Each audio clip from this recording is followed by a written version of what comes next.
So Dave, in one of your workforce involvement practical guides, you introduced the concept of audit rooms. Could you elaborate a bit on what these are, please? Yeah, no problem, Stuart. So we see audit rooms as being a core tool for keeping employees involved in the continuous improvement process. So if I take our own business as an example, we're an IT services and solution organisation. Our reputation is the key thing that keeps clients coming back for repeat business. And this ultimately comes down to the quality of the services and solutions we provide. So we work to ISO 9001, which is the overall quality management framework, and ISO 27001, which is information security management. And both of these cover a broad range of areas that, if we get them right, are going to keep us at the top of our game and hopefully ahead of our competition. However, our experience from lots of companies we speak to is that the annual quality review and compliance process is often viewed as that thing that needs to be done every year. I mean, we've all seen the mad scramble towards the compliance review date where people are running around completing actions that were handed out after the last review. But what good is that really doing? It's not really improvement. It's definitely not real involvement either. And it's the same people getting called on every year to make sure that just enough is done to pass the review. It's not dealing with the things that could and should be improved as and when they arise. So community-based audit rooms are a means of moving away from this really poor process and getting more people involved regularly to keep a focus on quality throughout the year. Okay. From the way you describe it, it sounds like it should be something that every business does. How can leaders go about introducing this? Yeah, it does, Stuart. And for me, along with project retrospectives, audit rooms are one of the most overlooked workforce involvement tools. And in some ways, I do find it surprising because they are very easy to introduce. So the first step is to identify the quality assurance frameworks that the business is working with. In a lot of cases, that will be one or more of the ISO frameworks, but it might be an internal framework or the 5-year plan. And to be honest, it doesn't really matter. As long as it's capable of being broken down to clearly identifiable processes or areas that people in each part of the business would recognise. So, for example, in our own business, in our IT security team, so we will have a clear focus on areas like access control, asset management, information security, things like that, which just so happen to be the key domains listed in the ISO 27001 standard. So that's the basis for how to get started. It's identifying and then making available clearly defined areas into which employees can raise potential non-compliance observations, and then crucially making it something that they can do at any point of the year, so not just in the few days before the annual review takes place. Okay. I can see how that's a sensible approach for planning, but in a practical sense, what are some of the things that can be done to introduce it?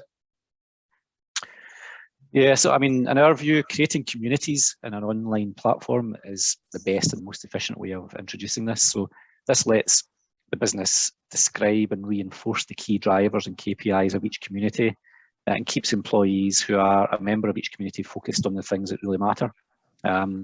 Another great thing of that approach is that it can also be used to bring your existing quality management system to life.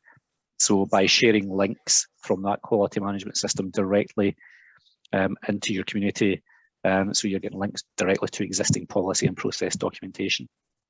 So again, to take an example from our own company, we have an online IT security audit room on an online platform that has a community of our employees who work both directly and indirectly on IT security projects and operational processes. And in this online community space, we have a number of subgroups that are aligned to some of the key domains of IT security. Examples like the ones I mentioned before, so access control, asset management, and information security, etc. And so for each of these subgroups, then has specific links to our quality system documentation for that area, along with, and this is the most important part, the call to action, which is available 24/7 to capture key information about potential process deviations or non-compliance observations. Okay, you mentioned non-compliance observations. What do you recommend should be collected for a non-compliance observation?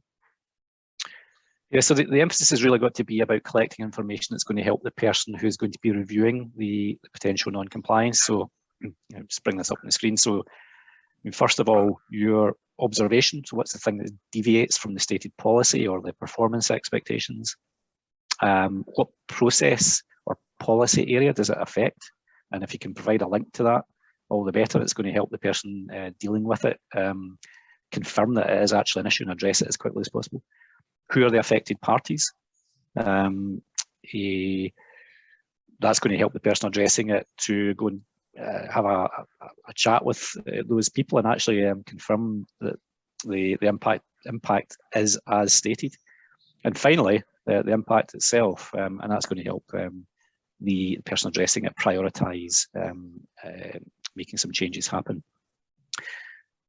Yeah, so that's the key way of structuring information to be as effective as possible. Okay, so what's the difference between this and traditional QMS systems where non-compliance reports can be managed? It sounds quite similar.